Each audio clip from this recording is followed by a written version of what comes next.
de la Corporación Universitaria Remington les extiendo una calurosa bienvenida a la conexión sincrónica para la semana número 1 de nuestra asignatura tributaria 2. Recuerden ustedes que en esta asignatura estamos trabajando 3 temas. El primero de ellos es el IVA, el segundo es la retención en la fuente y el tercero será el impuesto nacional al consumo, impuesto al consumo. Vamos entonces en esta oportunidad, en esta conexión sincrónica, a trabajar 2 temas. ¿Sí? Vamos a utilizar la primera parte de la conexión sincrónica para que miremos unas situaciones especiales que existen cuando estamos calculando el IVA en una transacción donde estamos, por ejemplo, realizando una venta o realizando una compra. Es decir, cuando se presenta IVA generado o cuando se presenta IVA descontable. Esa será la primera parte de la conexión sincrónica. Resulta que en la segunda parte de la conexión sincrónica, en la parte B, además de estudiar lo de las situaciones especiales en las bases del IVA, vamos a hablar sobre el régimen tributario especial. Y recuerden que cuando estuvimos revisando las actividades que tenemos que realizar en esta primera semana, en nuestra asignatura tributaria 2, vimos que una de esas actividades es realizar un informe ejecutivo sobre el tema del régimen tributario especial. Ese tema del régimen tributario especial lo vamos a trabajar en la parte B de esta conexión sincrónica. Así pues, entonces comencemos con la primera parte, con las bases que se deben analizar cuando se presentan unas situaciones especiales para calcular el IVA. Entonces, para esa situación hemos preparado un archivo en Excel donde vamos a ir analizando situaciones normales y también variaciones en las situaciones normales. ¿Qué es lo que encontramos en primera instancia? Bueno, hay una situación donde venimos nosotros y decimos, hombre, vamos a tener una venta de servicios grabados, ¿sí? Vamos a ponerle a esto una cifra, vamos a suponer que son 50.200.000 pesos. En esa situación, entonces, el contribuyente tendría que decir, bueno, si estamos vendiendo mercancía por 50.200.000, pues esa va a ser mi base para calcular el IVA. Pero vamos a ponerle a esto arandelitas, ¿cierto? Cuando ustedes estuvieron estudiando o cuando estén estudiando la cartilla del IVA que se encuentra allí en la biblioteca y que ustedes pueden leer en línea en la biblioteca virtual Uniremington, van a ver que hay unos ejercicios donde se analizan esas variaciones en las bases del IVA. Entonces, vamos a imaginarnos que esta venta de servicios, que es por 50.200.000, que va a tener unas arandelitas especiales. Por ejemplo, que lo primero que nos encontramos es que sobre esta transacción vamos a dar una financiación. Vamos a suponer que yo estoy financiando a 3 meses nuestro cliente y que hemos determinado que la tasa de interés que le vamos a cobrar a este cliente va a ser del 2.21% mensual, ¿cierto? Entonces, así las cosas, uno dice, bueno, si eso es así, ¿cómo voy a calcular el IVA? Cuando ustedes estén revisando el material se van a dar cuenta que en esta condición especial, aunque normalmente en Colombia, cuando por ejemplo un banco le cobra intereses a un cliente, esos intereses no generan IVA, la ley tributaria viene y dice, un momentico, aunque eso sea verdad para los bancos, si usted vende a crédito y si financia a su cliente y le cobra intereses, entonces tendremos que sumar la venta más los intereses para calcular el IVA. ¿Cómo así? Ah, muy sencillo. Entonces yo sé que yo tendré que venir y decir el valor de la financiación, ¿cuál va a ser? Vamos a mirar cuál va a ser. Me da 3.328.260. ¿Cómo se calculan esos 3.300.000? Es muy sencillo. Es tomar los 50.200.000, aplicarles el 2.21%, que es la tasa de interés que se pactó en ese negocio con el cliente. Eso es una tasa mensual, ¿cierto? Y eso multiplicarlo por el número de meses. Entonces venimos y decimos que los meros intereses me valieron 3.328.000. Si eso es así, entonces recuerden que decíamos, cuando yo financio a mi cliente y le cobro intereses sobre esa financiación, entonces para calcular la base gravable, ¿yo qué voy a tener que hacer? Voy a tener que sumar el valor de la venta, sin cobrarle todavía el impuesto. A ese valor de la venta tendré que sumarle esos intereses que lo estoy cobrando y eso es lo que vamos a considerar que es nuestra base gravable.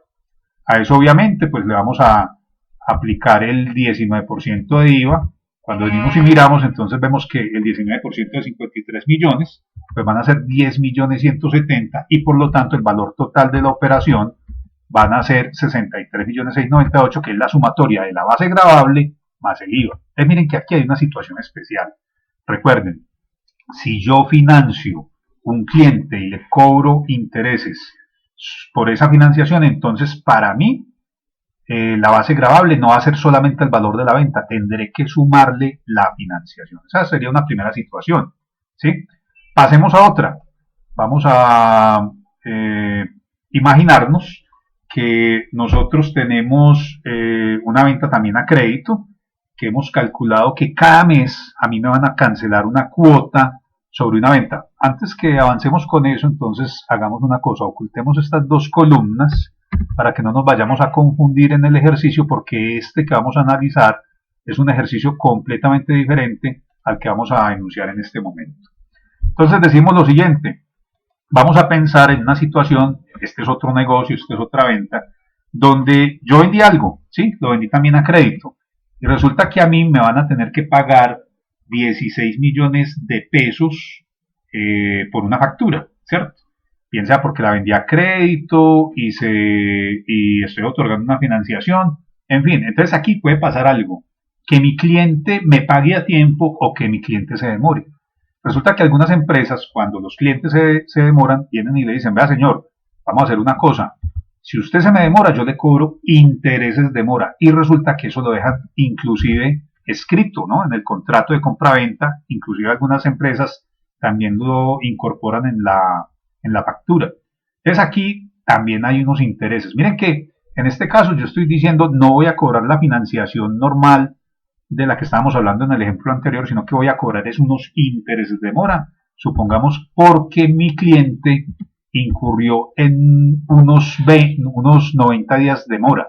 Estos no son pesos, vamos a cambiarle el formato a esto. Estos son días, entonces son 90 días de mora. Así las cosas, entonces uno se pregunta, ¿viste? Entonces, ¿cuánto vale esos intereses de mora? Ah, pues muy sencillo, eso va a valer el tomar los 16 millones de pesos, ¿sí?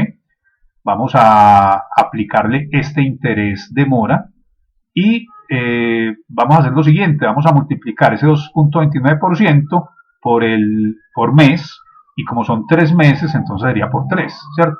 Entonces así las cosas, nosotros vendríamos y diríamos, eso me va a dar 1.099.000 pesos. Observen lo siguiente, yo estoy tomando la celda E2, es decir, el 2.29%, y lo estoy dividiendo entre 30 días. ¿Con qué propósito? Para saber qué porcentaje le voy a cobrar por día.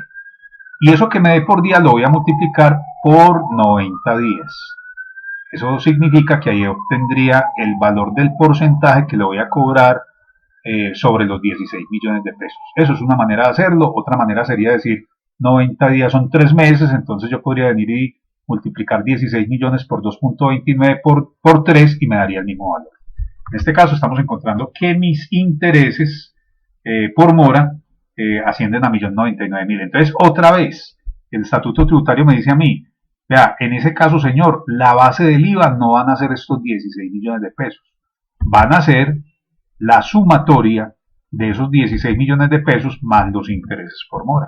Así las cosas, entonces tendríamos que venir y decir que la base gravable son 17 millones y por supuesto mi IVA, que es del 19%, lo voy a calcular sobre esos 17 millones, le aplico el 19% y me da 3.248.000. Si yo quisiera saber cuánto es la operación total, pues sencillamente sumo esos dos valores, ¿cierto? 17 más 3, eso me daría 20 millones de pesos.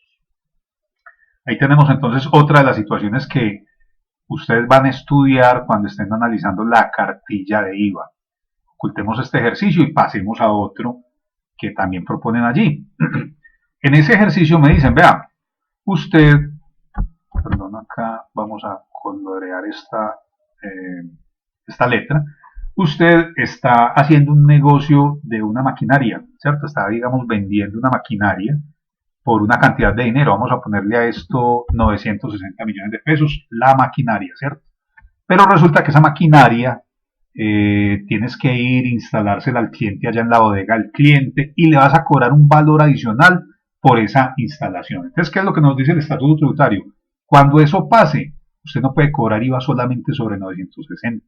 ¿Qué va a tener que hacer? Va a tener que tomar los gastos de instalación, vamos a poner cualquier valor, vamos a suponer que son 141 millones de pesos, y vas a tener que sumar esas dos cifras, ¿sí? En este caso eso me da 1.101 millones de pesos.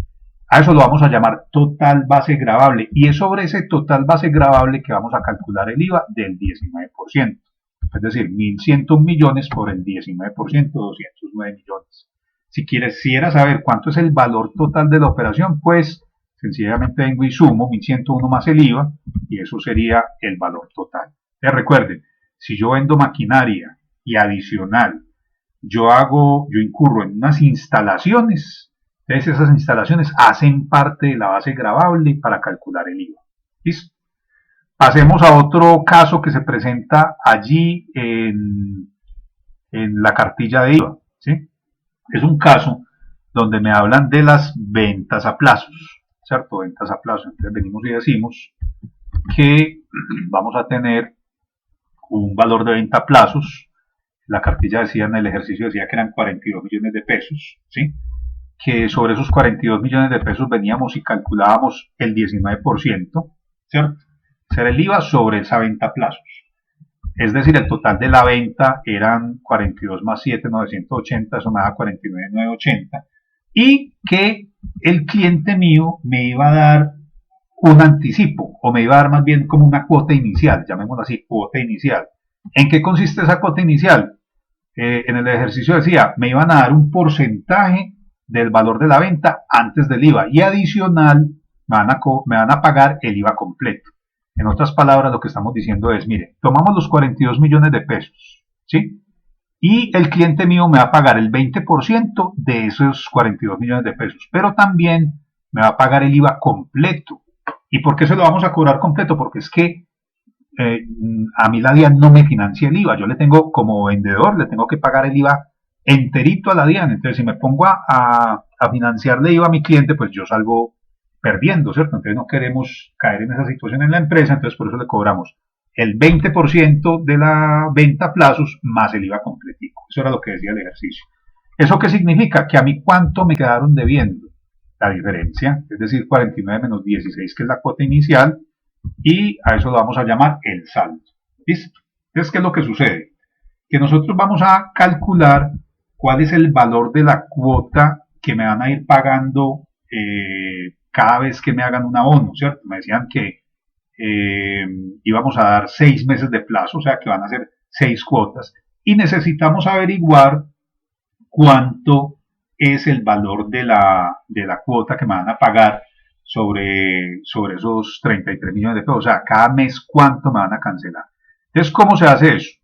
Uno viene y aplica una fórmula en Excel que se llama pago, ¿cierto? En esa fórmula le dicen a uno, usted tiene que inmiscuir una tasa de interés, en el ejercicio me decían que era el 2.21%, el número de meses, y también vamos a inmiscuir el valor al cual le vamos a aplicar esta fórmula para calcular cuánto me tiene que cancelar el cliente a mí, ¿sí? Vamos a revisar cuánto nos da esto. Esto nos da 6.041.041, pero vamos a hacerlo por aquí a un ladito para que ustedes aprendan o recuerden a los que ya lo conocen cómo es que se hace esto. Lo primero es lo siguiente. Yo lo puedo hacer escribiendo aquí en la celda o puedo utilizar unas herramientas que tiene Excel. Por ejemplo, si yo me meto por fórmulas, ¿sí? Entonces aquí él me dice, ¿usted quiere utilizar fórmulas de qué tipo? Puede ser de búsqueda de referencias, lógicas, de texto o financieras. Entonces yo le digo, yo voy a utilizar una fórmula financiera que se llama pago. Es decir, yo cuánto voy a calcular que es la cuota que me van a cancelar mes a mes bajo ciertas circunstancias. Entonces, cuando le dices pago, cuando la eliges por allá, se te abre esta ventana, ¿cierto? Entonces aquí te dicen, en esta ventana te van a preguntar la tasa de interés. Ahorita decíamos que la tasa de interés es del 2.21%, así estaba estipulado en el ejercicio, entonces lo coloco ahí, ¿cierto? También me preguntan, ¿qué número de periodos vas a financiar esta venta? Esos 33.600.000. Entonces en el ejercicio me decían que eran 6 meses, ¿sí? Y te preguntan cuánto es el valor que hoy te están debiendo. Entonces el valor uno lo puede escribir o le puede decir el signo más y señalar el valor que quieres inmiscuir ahí, ¿cierto? Entonces así las cosas, vienes y a eso le adicionas eh, el número cero, porque así lo exige la fórmula de pago. En el Excel le dices aceptar y mira que él te extrae este valor, 6.041.041. Observen ustedes que él lo pone como negativo, ¿cierto? ¿Por qué lo pone negativo? Porque esa fórmula pago está concebida cuando uno está, digamos, pagando una cuota en un banco, ¿cierto? Entonces, para indicar que esa es la plata que sale del bolsillo de la persona a quien se le prestó el dinero. Entonces, esos 6.041.041, ¿cierto? Es lo que le sale al cliente mío cuando me va a hacer el pago mes a mes. Sino que yo sencillamente, para que esto se vea positivo, porque pues a mí no me gusta que eso me quede como con negativos, puedo venir aquí a la fórmula y decirle, ve, yo aquí quiero que esto se me convierta en positivo, entonces le cambio el signo, era positivo, lo pongo negativo y se convierte en positivo. Así es como hicimos esto acá, ¿cierto? Ustedes lo pueden repasar en la grabación de esta conexión sincrónica tranquilamente. Entonces observen ustedes que esos 6.041 es el valor de la cuota que me va a pagar mi cliente, pero atención con esto, esta cuota no está considerando los IVAs que me va a tener que cancelar el cliente porque yo lo estoy financiando. O sea que esos 6.041.041 son sin el IVA por los intereses. Si eso es así, entonces yo voy a tener que hacer una tabla de amortización donde voy a necesitar primero determinar cuál es el saldo que vamos a arrancar. En este caso nosotros sabemos que para la primera cuota el saldo serán 33.600.000. También vamos a necesitar los intereses, ¿cierto? Saber cuáles son los intereses. Y claro, para calcular los intereses necesitamos pues una tasa de interés, ¿cierto? Y con eso vamos a encontrar la cuota, vamos a relacionar esos intereses con la cuota sin IVA que estamos hablando, ¿no? Con eso vamos a mirar enseguida, vamos a ver cómo vamos a distribuir esa cuota sin IVA en una parte que la vamos a llevar a capital, ¿sí? Y también vamos a calcular entonces los intereses y después vamos a calcular cuánto es lo que me va a tener que pagar mes a mes el cliente mío después de que yo le cobre el IVA. Entonces vamos a hacer todo eso. Primero, digamos, ve, ¿cuánto era la tasa de interés? Ah, pues ya sabemos, en el ejercicio me decían, era el 2.21%. Entonces, si yo vengo acá y multiplico 33.600 por 2.21%, eso me da 742.560. Ahorita lo que aprendimos es que mi cuota mensual sin el IVA es de 6.141.000. Mira que son estos mismos 6 millones de acá, ¿cierto? O sea, dentro de estos 6 millones están estos 742. Ah, están incluidos. Eso significa que hay una parte, dentro de esos 6.041.000, hay una parte que cubre estos intereses. ¿Veis la diferencia? Ah, la diferencia lo vamos a llevar al capital, ¿cierto? Entonces quiere decir que si yo le resto a 6.041.041 los intereses, pues estoy encontrando lo que le voy a abonar a capital, ¿sí? Entonces, claro, a mí la ley tributaria me obliga a que como yo estoy financiando a este personaje, a este cliente mío, yo le tengo que cobrar unos intereses, perdón, un IVA sobre estos intereses. Entonces yo vengo y digo acá, vamos a tomar esos 742 y le vamos a aplicar el 19%. Entonces yo veo que el 19%, es decir, el IVA de 742 son 141.000. Por esa razón, la cuota va a ser la sumatoria de los 6.041.041 que encontramos vía Excel más el IVA que le tengo que cobrar porque eso lo tengo que mandar a la administración tributaria.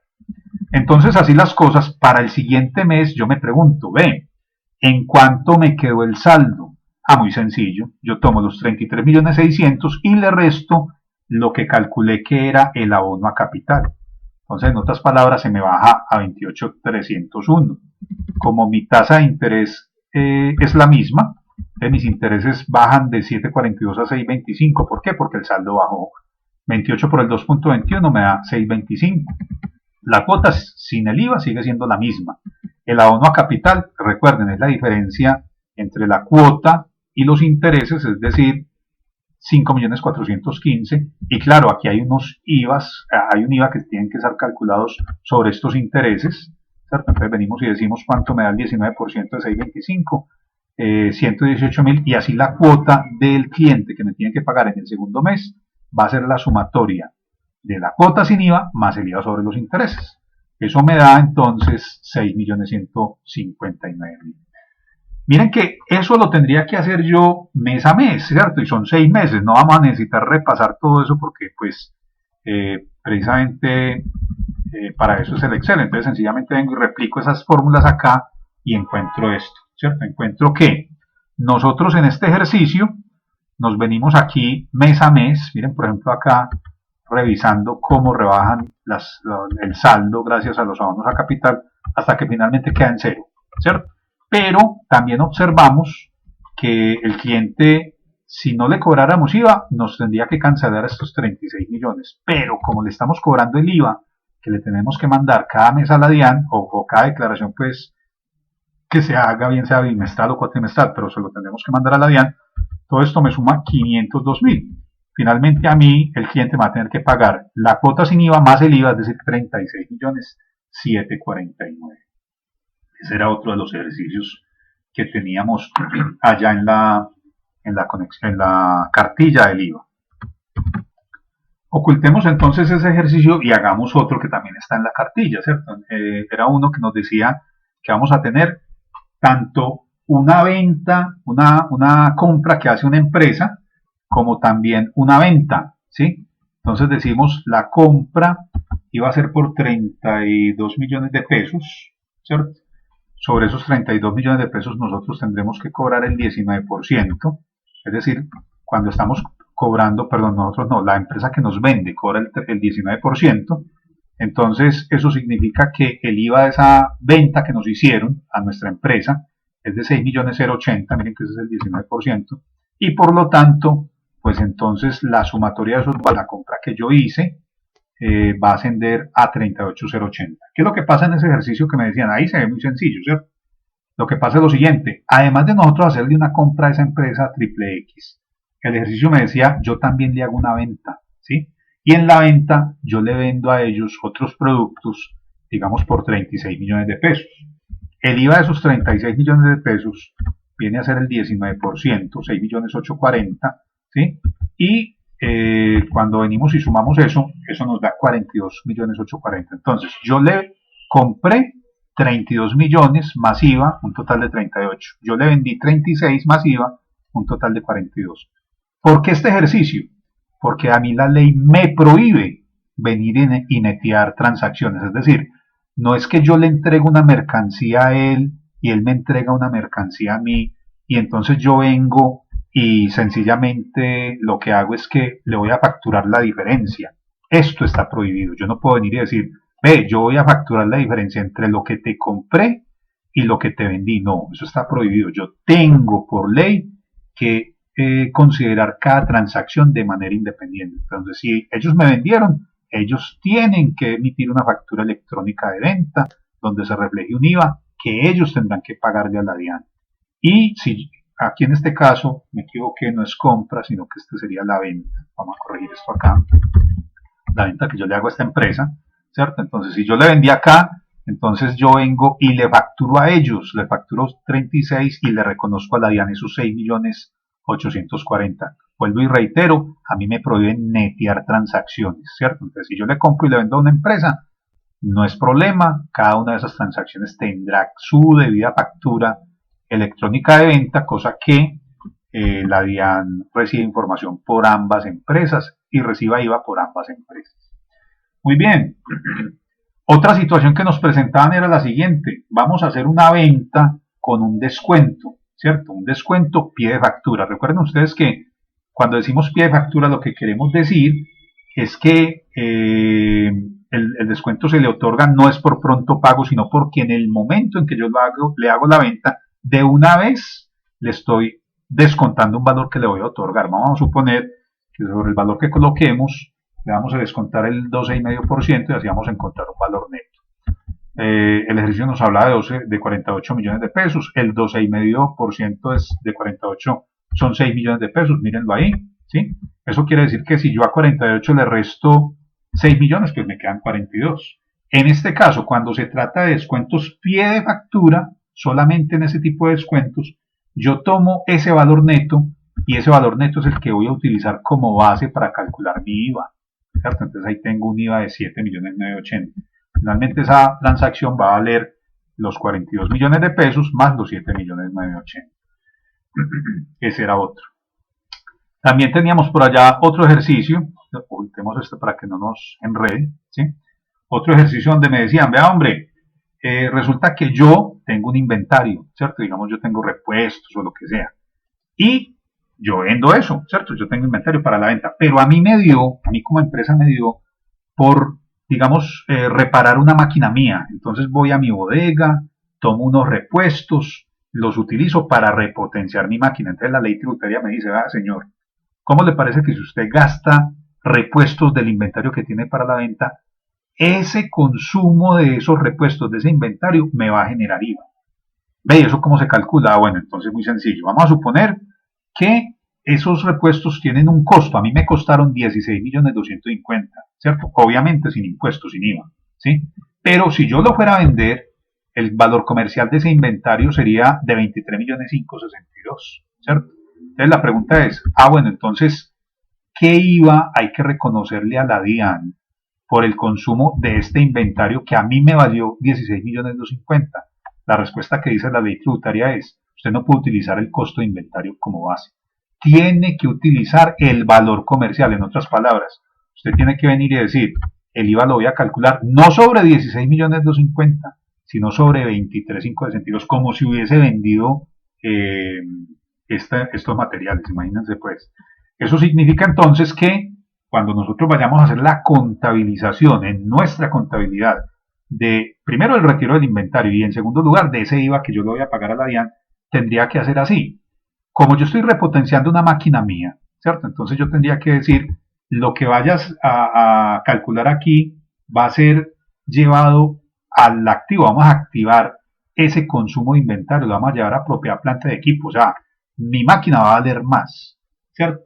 ¿Y en cuánto va a ser ese valor? Pues va a ser 20 millones 726.000, que es la sumatoria de lo que yo retiré de inventario más lo que le tengo que pagar a la DIAN calculado sobre el valor comercial del inventario.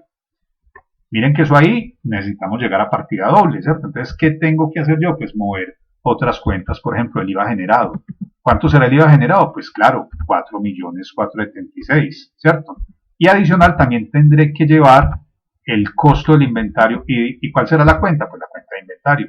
Cuando yo vengo acá y digo, miremos si hay partida doble, entonces vengo y hago esa sumatoria y preciso, encuentro que mi sumatoria de los débitos y los créditos me da los mismos 20.726.000. Miren que la clave es, yo consumo inventario.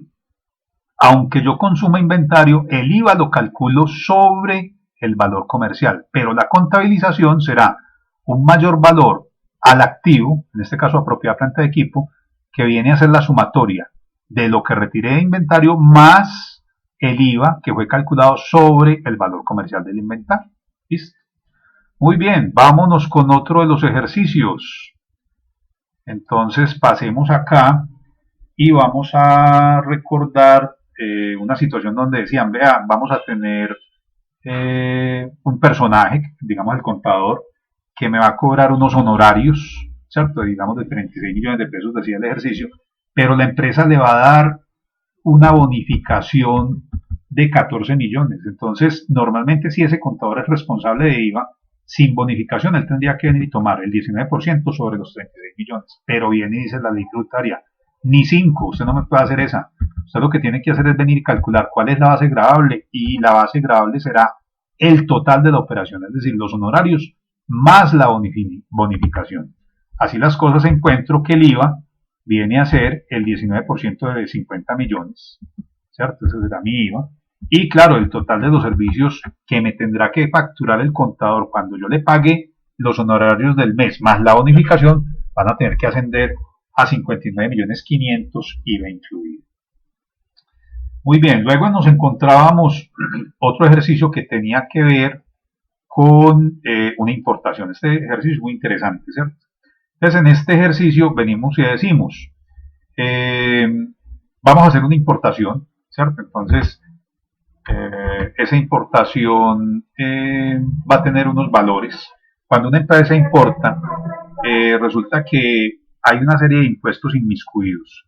El primer impuesto se llama el arancel de aduanas, pero resulta que el arancel de aduanas se calcula sobre el valor FOB de la mercancía. Cuando hablamos de valor FOB de la mercancía, significa el valor de la mercancía cuando está puesto en el puerto del país que me está mandando la mercancía. Vamos a imaginar que yo estoy trayendo esto desde Estados Unidos, digamos desde el puerto de Miami. Entonces el valor FOB de la mercancía es el valor de la mercancía puesta en Miami, en el barco, pero puesta en Miami. ¿Sí? Ya salió del puerto y lo metieron al barco. A eso se le llama valor FOB. ¿Por qué valor FOB? Porque ese FOB, FOB, significa en inglés free on board, es decir, ya la mercancía atravesó la borda del barco, está dentro del barco, pero el barco no ha salido del puerto. Entonces, para calcular el arancel de aduanas, la ley colombiana dice, tome el valor FOB de la mercancía y le vas a sumar los fletes internacionales y le vas a sumar el seguro internacional. En el ejercicio me decían que el flete era el 3% y los seguros el 2%. Eso, la sumatoria de esos valores es lo que vamos a considerar la base para calcular el arancel. Y pues suponiendo un arancel, en el ejercicio me decían que era el 10%, lo vamos a tener que calcular. Entonces vamos a ponerle a esto cifras. Vamos a suponer que el valor FOB de la mercancía son $52.800, ¿sí? Como es en dólares y yo estoy en Colombia, a mí esos dólares no me sirven, yo los tengo que convertir a la tasa representativa del mercado del día en que hagamos la nacionalización de la mercancía. La mercancía se nacionaliza cuando la mercancía ya llegó a Cartagena, a Colombia, la bajaron del barco, ahí yo la tengo que nacionalizar para que no me la vayan a decomisar por contrabando. Entonces ahí yo voy y miro el valor de la tasa representativa del mercado, vamos a suponer que es 3.960,06, ¿sí? Y encuentro que la mercancía, si la calculáramos en pesos, estando todavía en Miami, valdría 209 millones de pesos, ¿sí? Ese es el valor FOB, pero en pesos. A eso yo le voy a calcular un 3% más de fletes internacionales, es decir, el flete desde Miami a Cartagena, y le vamos a calcular un 2% más de seguros internacionales desde Miami a Cartagena. Confirmemos, miren que ese es el 3%, este es el 2%. La sumatoria de todo esto, es decir, de 209 más 6,200 más 481 me da 219 millones de pesos. Si yo vengo y digo cuál es el arancel y supongamos que es una mercancía que tiene un gravamen del 10% de arancel, entonces yo tendría aquí el valor para calcular ese arancel. Vamos a ponerle a esto formato de pesos. Miren que esto me da 21.954.000, que es el 10% del arancel. Ojo con esto, aquí es donde nos interesa a nosotros en este estudio de IVA. Resulta que para nosotros calcular el IVA que le tenemos que pagar a la DIAN por esta importación, yo tengo que venir y decir, necesito sumar la base del arancel más el arancel. Ya sabemos cómo se calcula la base del arancel. A eso le tenemos que sumar el arancel. Y sobre esa sumatoria, es decir, sobre 241, es que yo voy a decir, vamos a calcular el IVA del 19% sobre importaciones. ¿Cierto? Vamos a verificar acá. Eso me da 45 millones de pesos, que es 241 por el 19%. Ese era el ejercicio que explicábamos allá. Muy bien. Finalmente teníamos otro ejercicio, ¿cierto? Donde ocultemos este primero para que no nos confunda. Entonces me decían, era un ejercicio donde me hablaban de una obra de construcción, ¿cierto? Para que entendamos un concepto que se llama AIU, enseguida lo vamos a explicar. Entonces el ejercicio allá en la cartilla me decía, el valor de la obra le vamos a poner un valor de 6.120 millones de pesos. Y resulta que en Colombia hay un concepto que se llama AIU. ¿Eso qué significa? Administración, imprevistos y utilidades, ¿cierto? Entonces resulta que en ese contrato que nuestra empresa realiza con una empresa constructora, venimos y decimos, vea, la obra total vale 6.120 millones de pesos. ¿Usted cuánto me va a cobrar por administración, imprevistos y utilidades? Entonces él me contesta, le va a cobrar el 15%. Ah, listo, eso queda en un contrato, eso tiene que quedar escrito. Entonces yo vengo y calculo que el 15% de 6.000 millones me da 918 millones de pesos. Es decir, a mí la obra me cuesta un total de 7.038 millones de pesos. ¿Qué es lo que sucede? Yo tengo que venir y analizar cómo está compuesto ese AIU del 15%. ¿Cierto? Ya dijimos que son 918 millones de pesos. Y en el ejercicio también me decían que de este 15%, la utilidad del constructor en el ejercicio proponían que iba a ser del 3%. Entonces yo tengo que venir acá y decir la utilidad del constructor, vamos a suponer que en el contrato quedó por el 3%, ¿cierto? Entonces yo vengo y calculo ese 3% y digo, el 3% de 918 millones son 275. ¿Eso tiene IVA? La respuesta es sí, señores, eso tiene IVA. ¿Cuánto es el IVA? El IVA es el 19%. ¿Pero el 19% de qué? ¿Acaso será el 19% del total de la obra? ¿Acaso será el 19% de la IU? ¿O acaso será el 19% de la utilidad del constructor? La respuesta es que ese IVA, permítanme, acá coloquemos IVA del 19% para que sepamos de qué vamos a hablar, esto es lo que nos interesa, ¿cierto? Ese IVA lo vamos a calcular sobre la utilidad. Entonces, en otras palabras, va a ser tomar estos, permítanme, coloquemos de color a esto, vamos a tomar estos 275 millones de pesos y lo vamos a multiplicar por el 19%. Me da un IVA de 52.326.000. Entonces, ¿por qué lo hizo así el legislador? Porque miren ustedes, si no lo hubiese hecho así, fíjense cuánto podría valer el IVA si el IVA fuera calculado sobre, digamos, el total de la obra, ¿cierto? Entonces sería un IVA súper alto, ¿cierto? Miren ustedes, si yo viniera y sacara el 19%, serían 1.337 millones de IVA, gravísimo, ¿cierto? Entonces la legislación dijo no. Y si lo hiciéramos sobre la IU, también sería muy alto. Entonces sería por el 19% de 918 millones, 174, demasiado alto todavía. Entonces la ley dice, para beneficiar a las empresas que hacen este tipo de contratos, pues no cobremos nada de esto, sino que cobremos un IVA solamente sobre la utilidad del constructor.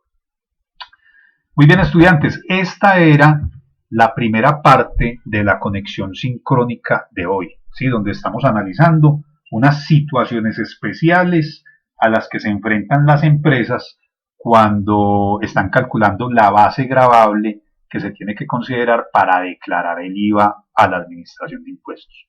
Ahora vamos a pasar a la parte B de la conexión sincrónica, donde vamos a trabajar un tema que se llama régimen tributario especial. Y sobre este tema es que vamos a realizar un informe ejecutivo. Entonces, empecemos.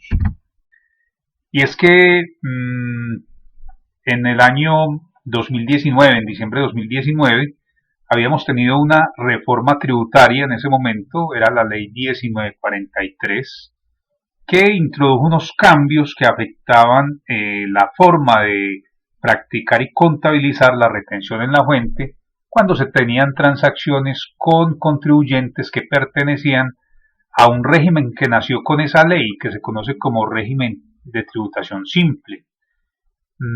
Así pues que necesitamos hacer un recorrido sobre este régimen y entender de qué se trata para poder interiorizar la metodología que vamos a seguir cuando estemos practicando retenciones en la fuente a estos contribuyentes.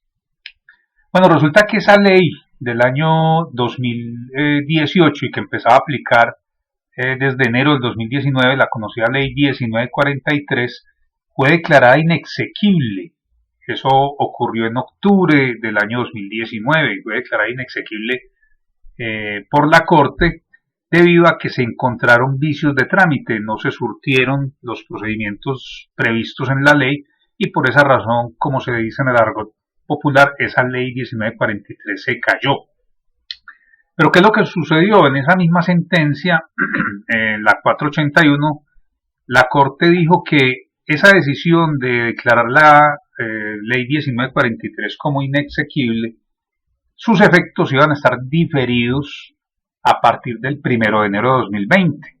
Eso lo que significaba era que, en primera medida, lo que hubiese sucedido en el año 2019 tenía que seguirse haciendo tal cual había sido contemplado en la ley 1943.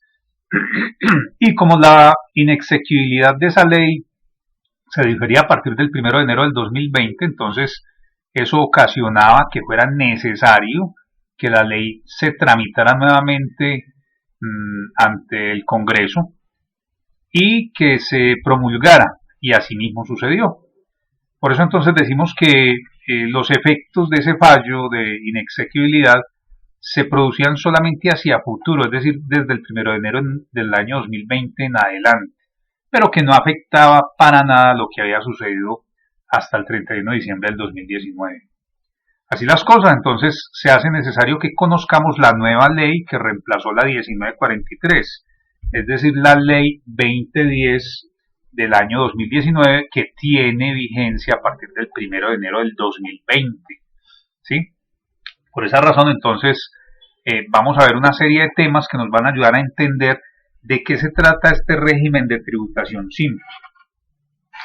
Como decíamos, la ley 1943 del año 2018, cuando nació, instituyó el llamado impuesto unificado bajo el régimen simple de tributación.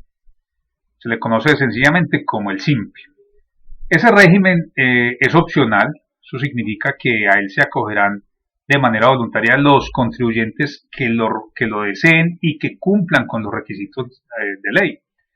También debemos decir que a este régimen simple pueden pertenecer tanto las personas naturales como jurídicas que cumplan esos requisitos que están señalados en la ley y que, como acabamos de aclarar, se modificaron por la ley 2010 del año 2019. Empecemos explicando el periodo gravable de este régimen, del simple. Resulta que el periodo gravable del régimen simple es anual, es decir, se declara anualmente, pero debemos tener en cuenta que aunque la declaración sea anual, se van a realizar bimestralmente unos anticipos, es decir, se va a pagar un dinero anticipado con una periodicidad bimestral, cada 2 meses, sobre esa declaración que se presentará de manera anualizada. Es así porque la ley la ley 2010 incorporó esto en el artículo 903. Si nosotros quisiéramos ir a verificarlo, entonces nos ubicamos acá en el estatuto tributario y nos vamos hasta el artículo 903 y nos podríamos concentrar aquí en este inciso segundo. Miren que allí dice que el impuesto unificado bajo el régimen simple de tributación es un modelo de tributación opcional, de determinación integral, de declaración anual y anticipo bimestral. Y miren este detalle, sustituye el impuesto sobre la renta e integra el impuesto nacional al consumo, el impuesto de industria y comercio consolidado, para aquellos contribuyentes que deseen optar por este régimen de manera voluntaria. ¿Sí? Entonces, por esa razón afirmamos que siendo anualizado la declaración del régimen de tributación simple, pues va a tener unos anticipos que serán de forma bimestral. Vamos anticipando entonces los impuestos que comprenden el régimen de tributación simple. Precisamente en el artículo 907 del estatuto vamos a encontrar, ustedes lo pueden verificar en sus estatutos tributarios o allí en línea, que en el artículo 907 se señala que este régimen simple cobija o comprende el impuesto sobre la renta, ya lo habíamos mencionado hace un momento, también el impuesto nacional al consumo, cuando se desarrollen servicios de expendios de comidas y bebidas. Y también va a comprender el impuesto de industria y comercio consolidado, de acuerdo con las tarifas determinadas por los consejos municipales y distritales según las leyes que estén vigentes. Pero hay un detalle, resulta que en la ley 1943, la que fue declarada inexequible, se contemplaba que también este régimen simple abarcaba el IVA. ¿Eso qué quiere decir? Que en ese momento se le decía a estos contribuyentes, le decía, mire, si usted se acoge al simple, ya no solamente ya no va a tener que declarar renta o pagar impuesto de renta por separado y pagar impuesto de industria y comercio por separado y pagar impuesto al consumo por separado, sino que también se le decía en ese instante, también usted va a quedar sin la obligación de declarar el impuesto al valor agregado, pero resulta que con la ley 2010 se eliminó ese impuesto que estaba contemplado allí en el 907, y eso significa que entonces los que se acojan a este régimen simple podrán contar con que se les unifica el impuesto de renta, el impuesto de industria y comercio, el impuesto al consumo, pero no el IVA, o sea que tendrán que declarar el IVA. Muy bien, expliquemos entonces también quiénes pueden pertenecer al régimen de tributación simple. Para ello tendríamos que revisar el artículo 905 del Estatuto Tributario, allí es donde se señala los sujetos pasivos, es decir, los contribuyentes que pueden pertenecer a este régimen, y allí se dice específicamente que pueden pertenecer tanto personas naturales como personas jurídicas. Eso sí, estos tienen que cumplir una serie de requisitos. Vamos a mirar uno por uno. Primer requisito es que se trate de una persona natural que desarrolle una empresa o de una persona jurídica en la que sus socios, partícipes o accionistas sean personas naturales nacionales o extranjeras, pero residentes en Colombia.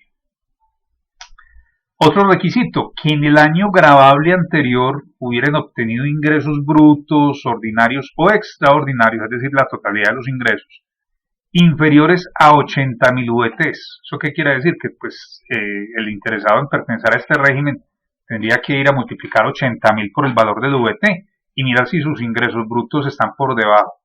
De estar por debajo, entonces significaría que podrían optar por acogerse. Si lo supera, ya se les prohíbe. También dice allí en el 905 que en el caso de las empresas o personas jurídicas nuevas, la inscripción en el impuesto unificado bajo el régimen simple de tributación estará condicionada a que los ingresos del año en el que empiezan a operar, obviamente, no superen esos límites de los 80.000 VTs. Otro requisito que se encuentra allí en el 905 es que si uno de los socios, que sea persona natural, tiene una o varias empresas o participa en una o varias sociedades inscritas en el impuesto unificado bajo el régimen simple, entonces los límites máximos de los ingresos brutos se revisarán de forma consolidada y pues y en la proporción a su participación en dichas empresas o sociedades se le hará el cálculo de si esa persona jurídica que tiene ese socio que también participa en otras sociedades simples puede acogerse o no a este régimen.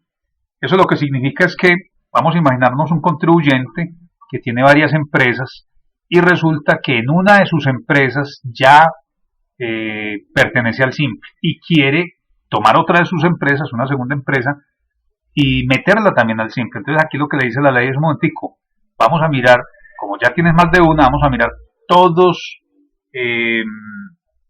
los ingresos brutos del contribuyente en proporción a la participación que tiene en esta sociedad y miremos si supera los límites.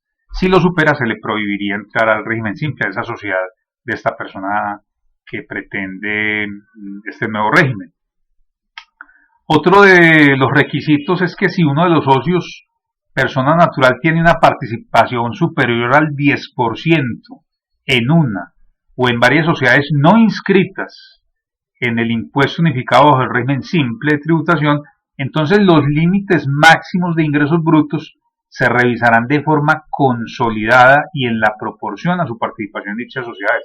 O sea que es más o menos el mismo ejemplo que estábamos explicando ahorita, solamente que en el 905 también especifican la participación superior al 10% de estos socios. Otro requisito es que si uno de los socios, que sea persona natural, ejerciera como gerente o administrador de otras empresas o sociedades, los límites máximos de ingresos brutos se revisarán de forma consolidada con los de las empresas o sociedades que administra. Otro requisito entonces también lo encontramos de la siguiente manera, sería que si la persona natural o jurídica,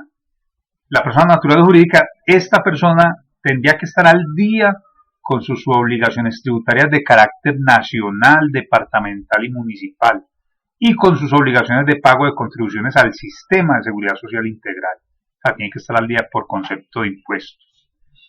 De manera adicional, debe contar con la inscripción respectiva en el RUT y con todos los mecanismos electrónicos de cumplimiento, como por ejemplo la firma electrónica y la factura electrónica. Bueno, hablemos de los que no pueden pertenecer al régimen de tributación simple. De eso se habla en el artículo 906 del Estatuto. En este artículo se señala los contribuyentes que no pueden optar por ese régimen simple de tributación. Por ejemplo, las personas jurídicas extranjeras o los establecimientos permanentes de ese tipo de personas jurídicas extranjeras.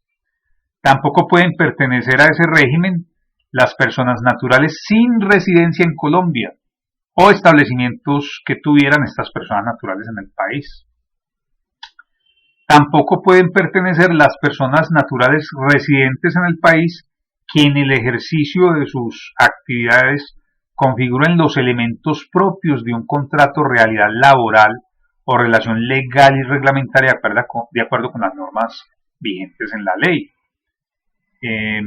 Incluso dice ese artículo del 906 que la DIAN no requeriría pronunciamiento de otra autoridad judicial para ir y tomar una decisión sobre la continuidad o no de dicha persona en el régimen de tributación simple. En otras palabras, si una persona tiene un contrato realidad, es decir,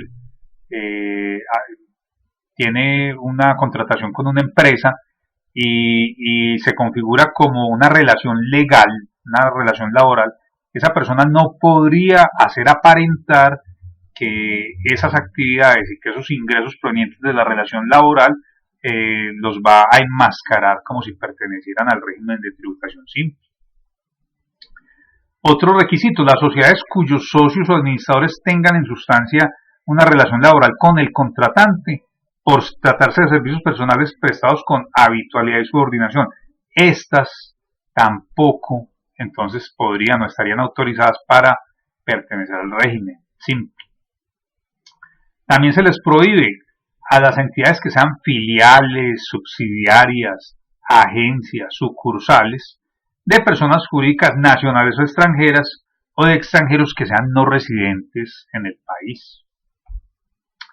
También se les prohíbe pertenecer al régimen simple de tributación a las sociedades que sean accionistas o suscriptores o partícipes, fideicomitantes o beneficiarios de otras sociedades o entidades legales en Colombia o el exterior. También ellos estarían prohibidos. Tampoco podrían ser las sociedades que sean entidades financieras.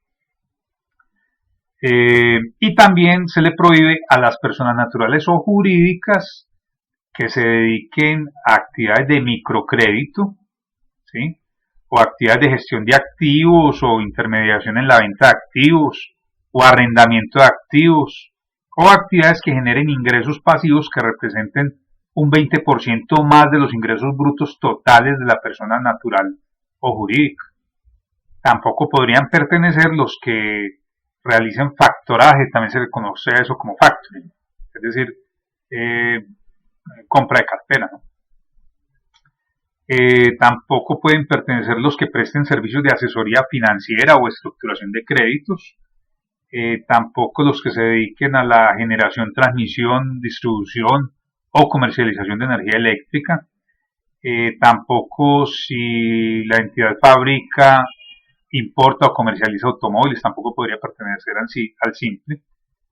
Tampoco si se dedica a la importación de combustibles o armas de fuego, si producen armas de fuego tampoco, o municiones, pólvoras o similares. Muy bien. Finalmente, digamos que también se le prohíbe a aquellas sociedades que sean el resultado de una división, es decir, una segregación, también se le dice excisión, de un negocio que haya ocurrido en los 5 años anteriores al momento de la solicitud de inscripción al régimen simple de tributación. Todo eso pues pensando en miras de evitar la evasión por vía de este nuevo régimen. Expliquemos ahora las tarifas en el régimen simple de tributación. Para eso entonces tenemos que revisar el artículo 908 del Estatuto Tributario, ¿sí? Vamos a revisarlo acá. Y observen ustedes acá el 908 cómo nos trae una serie de tablas donde nos explican cuáles serían las tarifas de impuesto para estos entidades o personas jurídicas que se sometieran al régimen simple de tributación. Por ejemplo, en el primer cuadro estamos observando las tarifas que aplicarían para pequeñas tiendas. El estatuto tributario también señala los minimercados, los micromercados y peluquería. La primera pregunta es que el estatuto pues no nos dice qué diferencia entre un minimercado y un micromercado, pero bueno, así lo dice la ley. Entonces observen ustedes que en ese cuadro dice que si estas pequeñas entidades, tiendas, peluquerías, minimercados, micromercados, tienen ingresos brutos anuales entre 0 VTs y 6.000 VTs, entonces la tarifa simple consolidada sería el 2% sobre esos ingresos. El segundo rango en ese mismo cuadro es para esos mismos pequeños que tengan ingresos entre 6.000 y 15.000 VTs. Se les aumenta al 2.8% anual.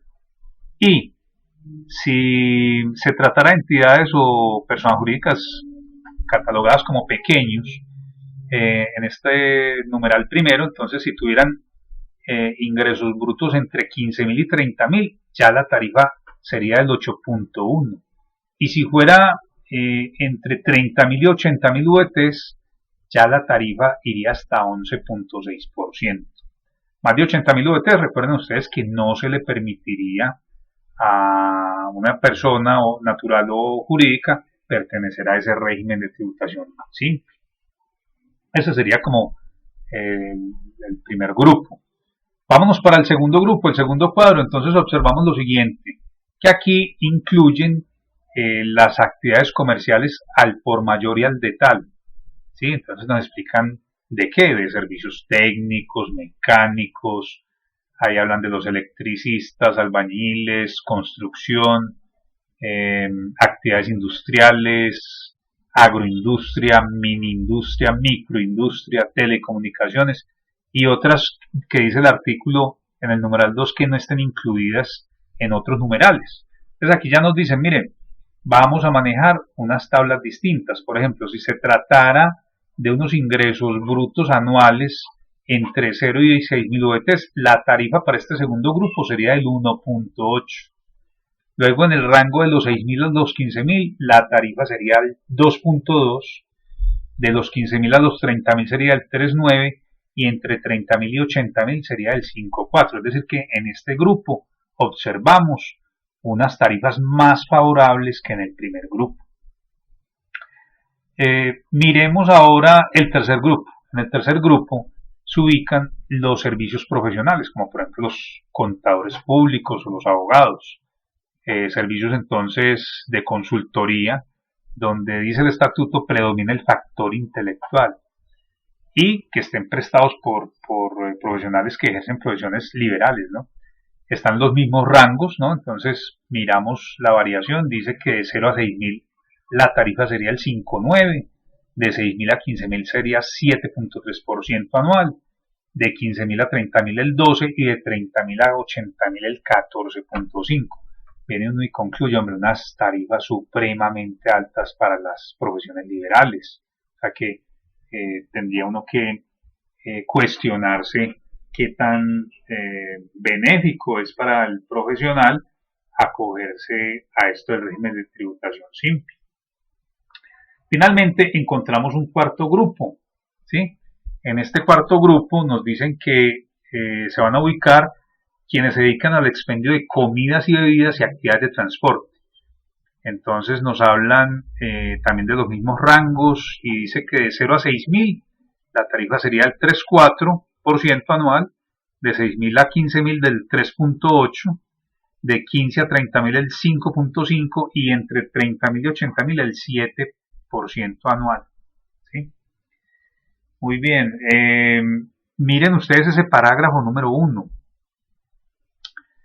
Dice, cuando se presten el servicio de expendio de comidas y bebidas, se adicionará la tarifa del 8% por concepto de impuesto de consumo a la tarifa simple consolidada. Es decir, acuérdense ustedes que ese impuesto al consumo está a cargo de aquellos contribuyentes que se dedican al expendio de comidas y bebidas. Entonces, aparte de estas tarifas que están siendo señaladas acá, tendrían que sumarle 8 puntos más. Es decir, una persona que tenga un restaurante y se acoja a este régimen y tiene ingresos anuales entre 0 y 6.000 UETs, tendría que tomar 3.4% anual más 8% más, eso nos da un 11.4%, y ese sería el impuesto que le correspondería a este individuo por pertenecer al régimen de tributación simple.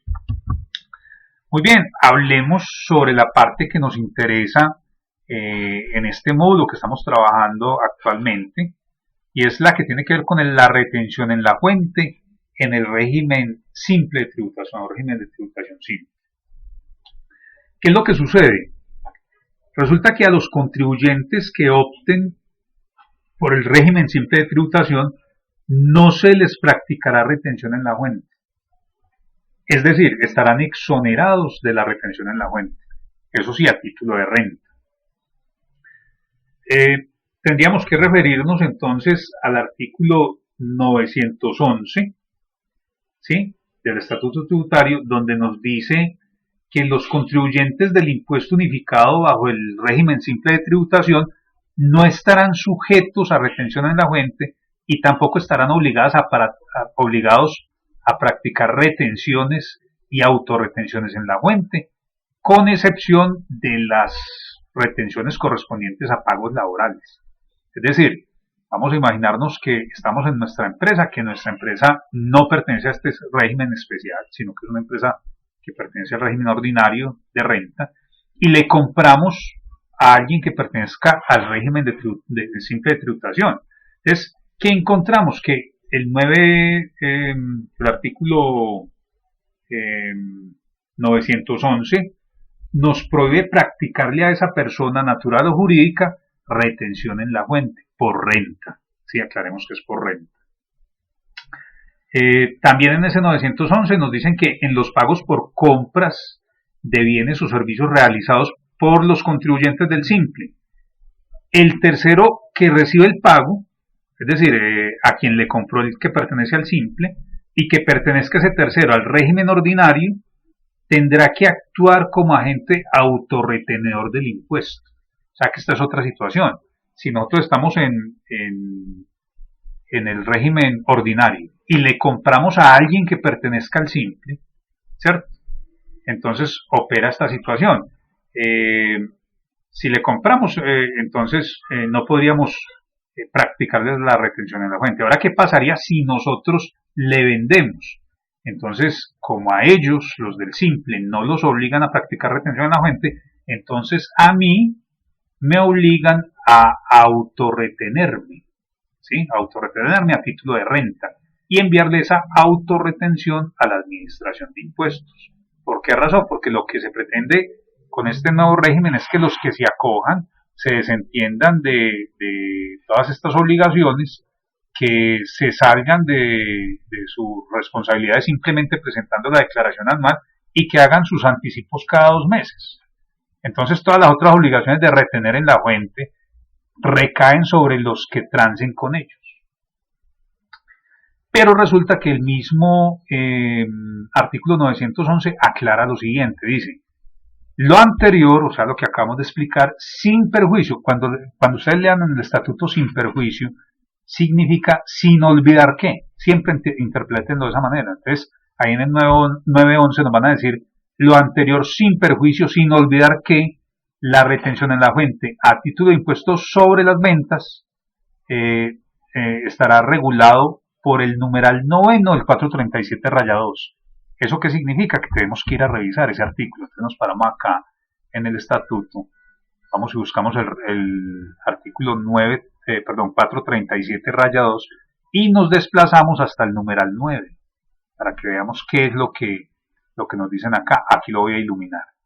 Entonces nos dicen así: los responsables del impuesto sobre las ventas, cuando adquieran bienes o servicios grabados de personas que se encuentren registradas como contribuyentes del régimen de tributación simple. Entonces aquí suena algo muy interesante. Pasa algo cuando alguien que es responsable del IVA le compra a alguien que está en el régimen simple. Vamos a ver qué es lo que pasa. Para entenderlo tendremos que venirnos acá al encabezado del 437-2 y miren cómo se llama ese 437-2. Agentes de retención en el impuesto sobre las ventas. Y dice el encabezado, actuarán como agentes actuarán como agentes retenedores del impuesto sobre las ventas en la adquisición de bienes y servicios grabados, los que están en adelante. Y allá en el medio me dice, uno de los que actuarán como agentes retenedores de IVA serán los que le compren a los que están inscritos en el régimen simple. ¿Cierto? Entonces, ¿qué significa eso? Que nosotros vamos a tener que realizar una retención al régimen de tributación simple, pero sobre la base del IVA. ¿Y qué aplicaremos allá? Se le aplicará el 15% de retención en la fuente, 15% sobre el IVA.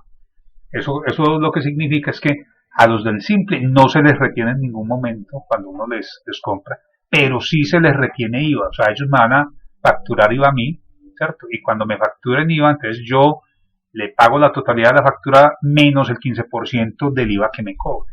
Y eso tendremos que declararlo en nuestra retención en la fuente y nos servirá como unidad descontable en nuestra declaración de IVA. Muy bien. Ahorita vamos a hacer un pequeño análisis en Excel donde veamos cómo en la práctica haríamos aplicación de este numeral 9 del 437-2.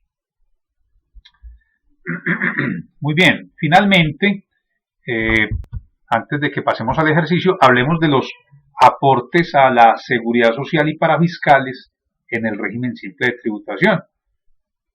Y es que contempla el artículo 903 que los contribuyentes que opten por el régimen de tributación simple deben realizar aportes a la seguridad social en los términos que están contemplados en el parágrafo 3 del 903.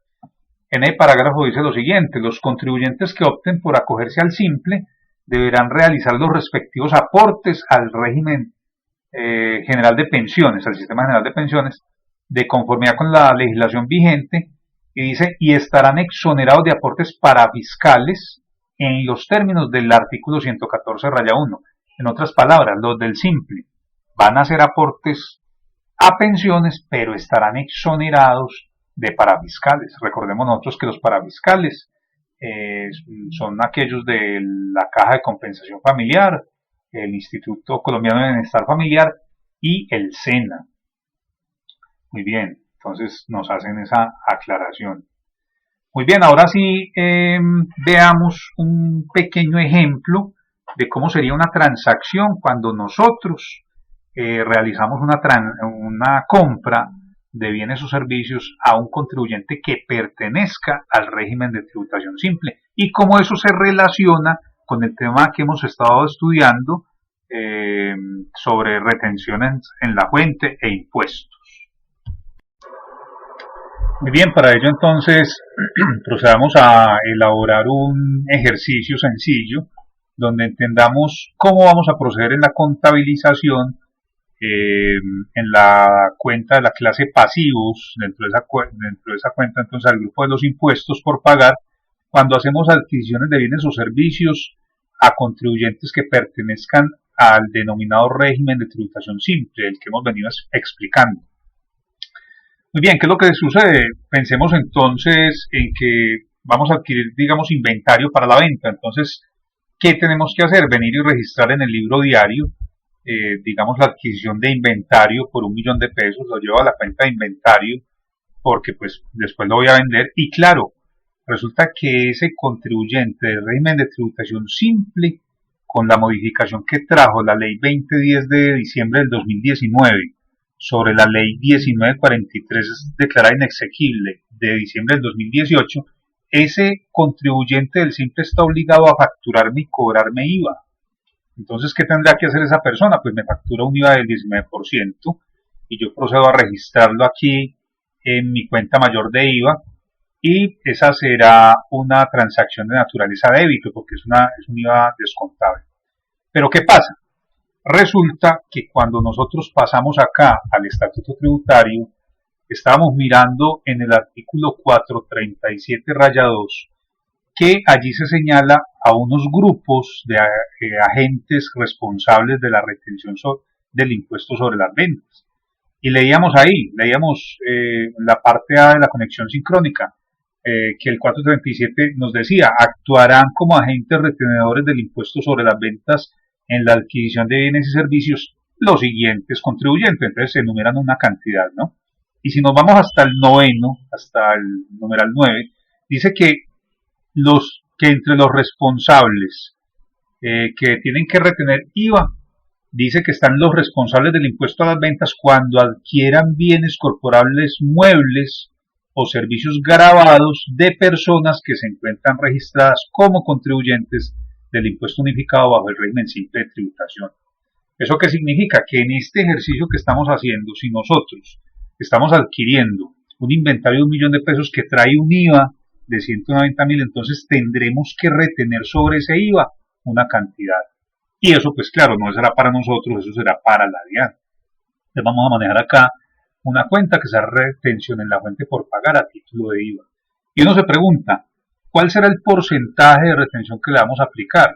Pues en la parte A de la conexión sincrónica habíamos dicho que el 15%, vamos a ratificar ese valor, nos venimos a consultar el artículo 437-1 y nos vamos a concentrar en el inciso segundo, donde nos dicen que la retención podrá ser hasta del 50%, podrá ser. Pero en la segunda parte del inciso segundo dice, en aquellos pagos en los que no exista una retención en la fuente especial establecida mediante decreto reglamentario, será aplicable la tarifa del 15%. Miren que este 437-1 habla sobre la retención en la fuente que se practica sobre el IVA. Entonces aquí me están diciendo lo siguiente, mientras no salga un decreto reglamentario diciendo otra cosa, yo tendré que retener al 15% sobre el IVA.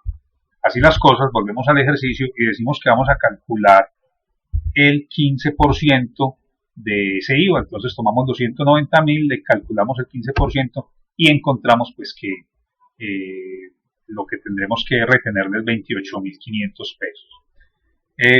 ¿Cuánto quedamos debiéndole al proveedor? Pues lo que le compramos de inventario más el IVA menos la retención en la fuente. Eso significa un neto de 1.161.000 y eso será lo que llevaremos a nuestra cuenta por pagar proveedores. Ahora bien, piensen en lo siguiente. Miren la cuenta que llamamos retención en la fuente por pagar a título de IVA. O sea, dentro de las retenciones en la fuente estamos practicando unas por IVA, ¿cierto? Miren que aquí voy a trasladar a la cuenta del mayor este movimiento que hice en el libro diario, ¿sí? Que aquí lo tenemos crédito, entonces lo llevamos a la columna del haber y uno dice, bueno, esta cuenta se encuentra dentro de la clase de los pasivos, o sea que yo debo ese dinero.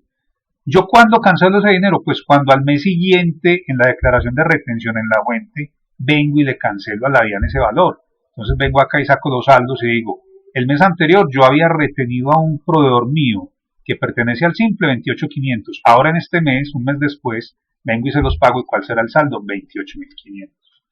Inmediatamente la primera inquietud que se nos viene a la mente es, hombre, ¿y yo cómo hago para cancelarle a la DIAN esos 28.500? Recuerden ustedes que nosotros tenemos el formulario 350, que es el formulario de declaraciones de retención en la fuente, y si nos desplazamos hacia abajo, en la parte de abajo, después de tener la sección donde están las retenciones a título de renta, vamos a encontrar la sección de las autorretenciones, ¿sí?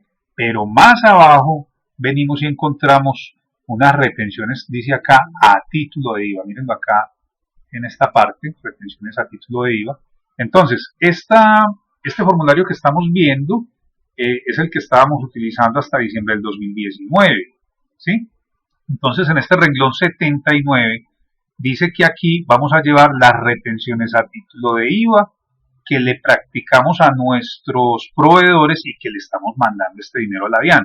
Como los del régimen simple, se les revivió la responsabilidad del IVA con el cambio que hizo la ley 2010 del 2019 cuando modificó el artículo 903 original de la ley 1943 que habla del artículo 903 y subsiguientes del Estatuto Tributario. Entonces a ellos se les revivió, antes se les había quitado con la 1943, con la 2010 se les volvió a endosar la responsabilidad de facturar IVA, y sobre esos IVA nosotros vamos a retener en la fuente. Aquí en este renglón 79, en la declaración 350, el formulario 350 donde pagamos las retenciones en la fuente, es que traeremos estas cifras y pues le estaremos pagando mes a mes a la DIAN esas retenciones que practicamos.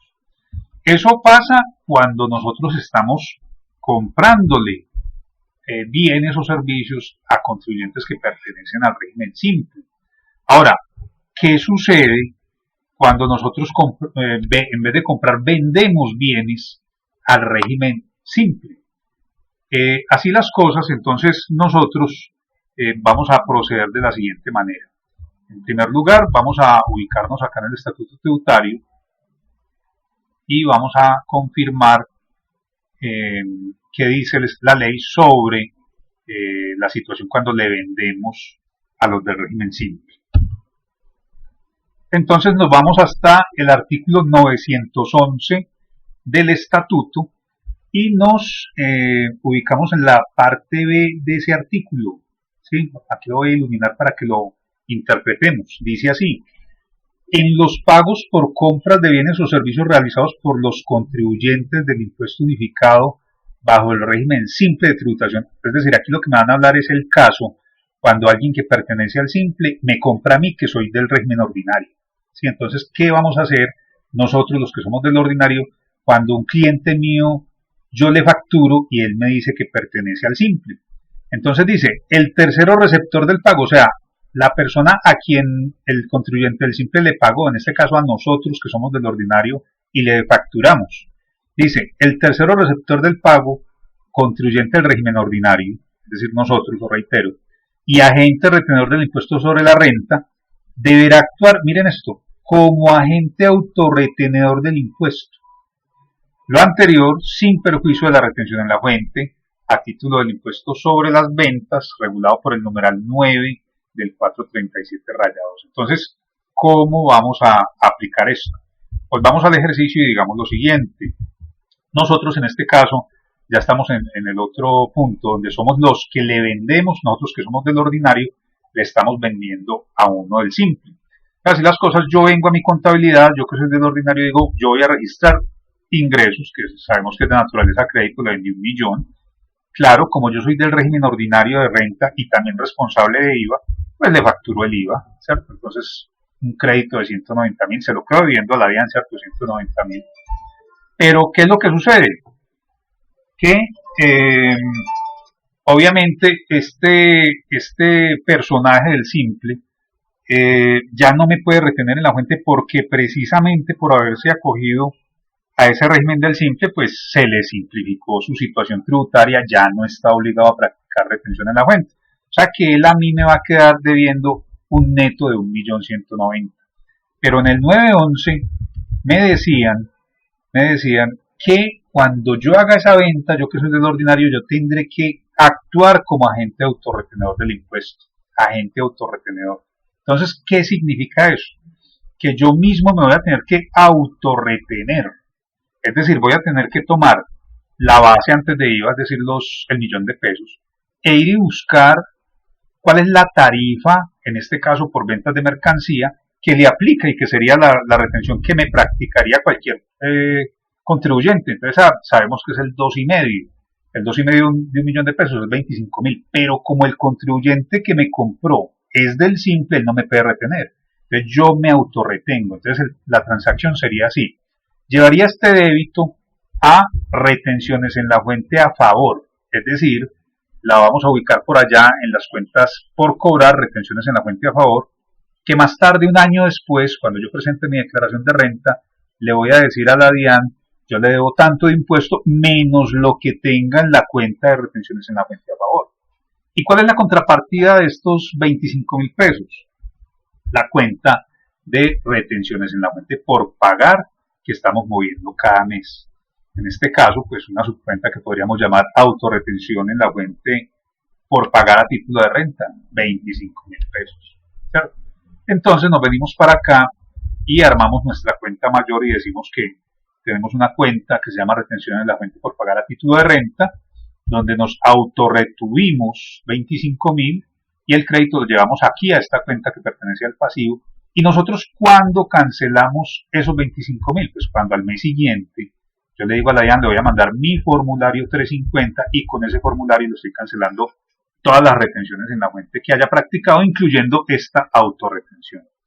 Si verificamos nuevamente el formulario 350, miren que en la sección, vamos a buscarla acá, en la segunda sección del formulario, después de las retenciones normalitas que practicamos, viene esta que se llama autorretenciones.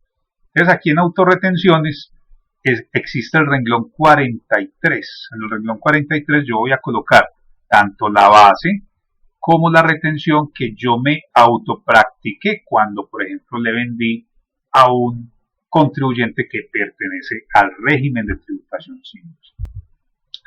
Muy bien, estudiantes, entonces, dado que este tema que estamos analizando es un tema reciente, es un tema nuevo, que nos aplica, pues porque la ley 2010 del 2019 empezó a operar y aplicar desde el 1 de enero del 2020, pues entonces nosotros necesitamos incorporar estos procedimientos no solamente a los cálculos tributarios cuando hacemos compras o ventas a alguien que pertenezca a ese régimen simplificado, sino que además también tendremos que saber registrar en la contabilidad estas transacciones.